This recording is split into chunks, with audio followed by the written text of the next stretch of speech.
What is going on, guys? Judo Sloth here, and welcome to the next episode in this Titan Push series. For the first raid, we found our first dead base in the Titan League.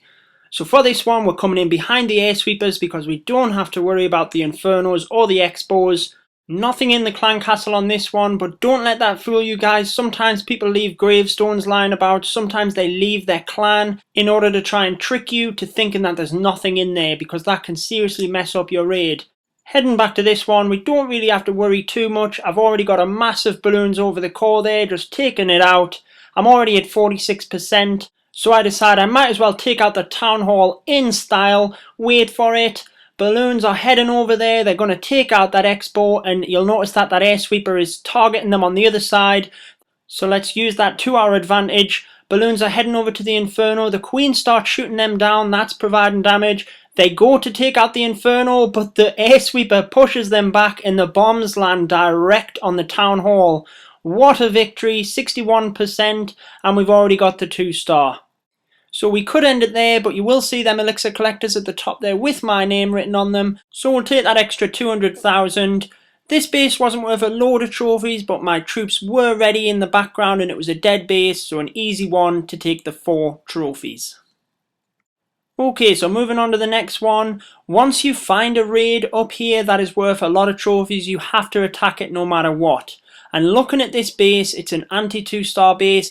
I was considering it just because I thought I might be able to get the double Inferno freeze there, but I decided to play it safe and come from the bottom because at least I knew I had the victory at that point. So the Lava Hounds have obviously came in first, and I've used the Rage on this one purely just to speed the balloons up. There was no defenses there, but I wanted to get the balloons right in there over the main area whilst the Lava Hounds were still taking damage. And you'll see that I didn't get the double Inferno freeze there. Normally if they are exactly level either side of the town hall, you will be able to get it. So at this point, because we've came in from the bottom, we have already just picked up the 1-star there, so at least we know we're not losing, and the plan is maybe the Queen can get her royal cloak to nab the town hall. And I do understand that that is kind of the theory behind the design of this base, that they give away the 1-star to try and protect against the 2-star. But when this guy is worth so many trophies, you have to try and just ensure that you're at least getting the win. And I didn't feel comfortable coming with my army from the top. So you'll see I'll speed this up here as the King and Queen start coming through the wall.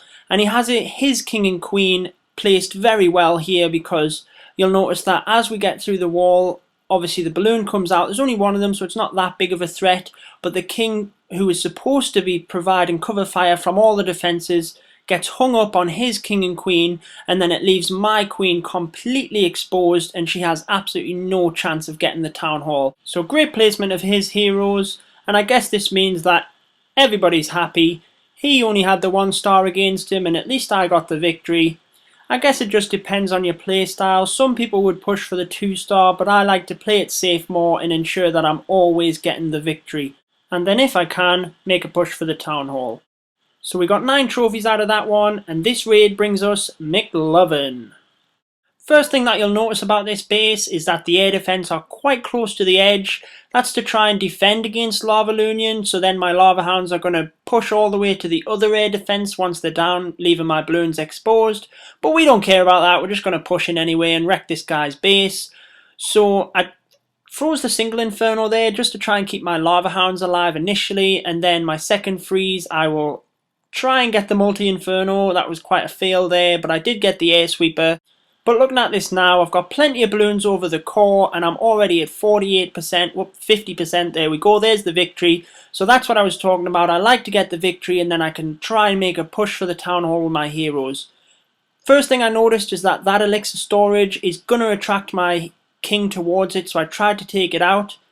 Popping him in first, he's going to start hitting that wall, and you'll notice that dreaded Lava Hound going across. He's not going to do any damage to the King. So my thoughts were at this point, I'll just let that Lava Hound breathe down on the King, doing no damage, but he's going to distract it. I can then put the Queen in once he's took that elixir storage down, and I can Royal Cloak her to take the Town Hall. So the King's going down, he's going to get that elixir storage. Once that's gone, the Queen's coming in, she's going to target the clan castle and then go for the town hall. Does work out on this one. However, you do have to be careful on where the queen is going to go, because if that lava hound had come over to her any sooner and burst, she could have then had a bit of an issue going for the lava pups and not got the town hall. So just weigh up whether it's best to keep it distracted or take it out at the side. Only gained 5 trophies from that one, but I did want to take McLovin down. Next raid brings us another max base, and I brought you this one because it's quite an interesting setup. I came from the bottom right purely because the air sweepers were both pointed towards the left. However, I would have liked to have came from that side because the air defences are a bit closer together. That means that you have more cover fire over your balloons from the lava hounds, and I normally do like to attack the single target in Inferno first, because if you then make a push for the town hall with your heroes, you have a better chance if it's a multi that's on your heroes. So heading back to this one, we're already over 40% and we've still got plenty of troops up. So we know we're going to be quite safe on this one. You'll see that the defending lava hound burst there and distracted a lot of my minions, and we end up with 46%. And I must admit, at this point it was quite difficult to work out whether I wanted to go for the 2-star or not.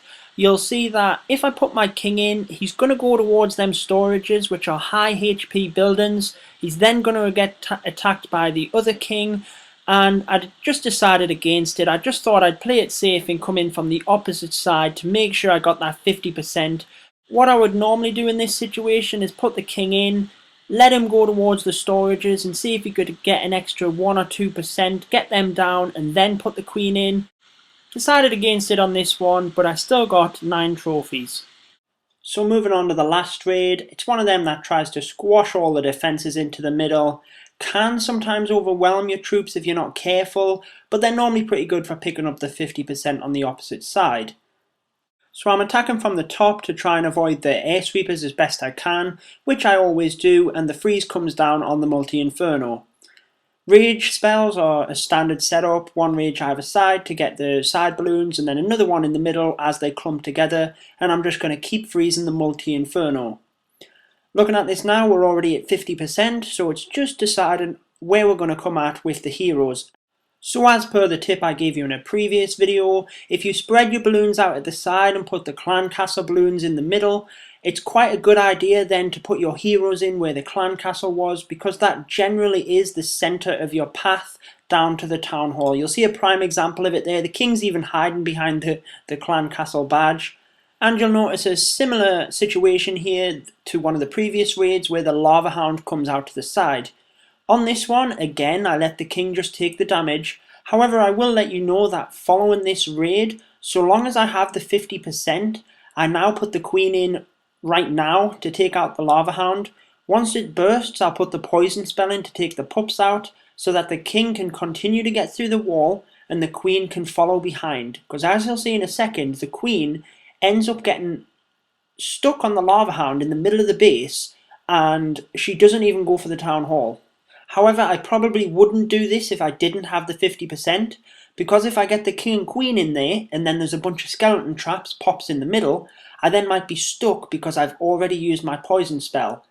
If I didn't have the 50%, as long as I had the king in there, I could always put the queen at the side to pick up the 50 in the victory. You'll see that it did work out in this one, but it was actually the barbarians from the king's iron fist which took out the town hall.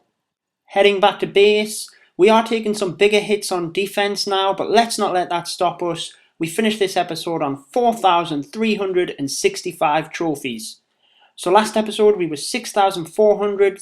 This time we move up to just about 6,000th, and on the Great Britain leaderboard we have moved up to 139th. Went past it there, 139th, so we're getting there, guys. Let's make sure we hit that target of top 100. Thank you for the support. As ever, like, comment and subscribe, all that good stuff. This has been Judo Sloth, and until next time, peace out. Stay tuned for more Clash of Clans.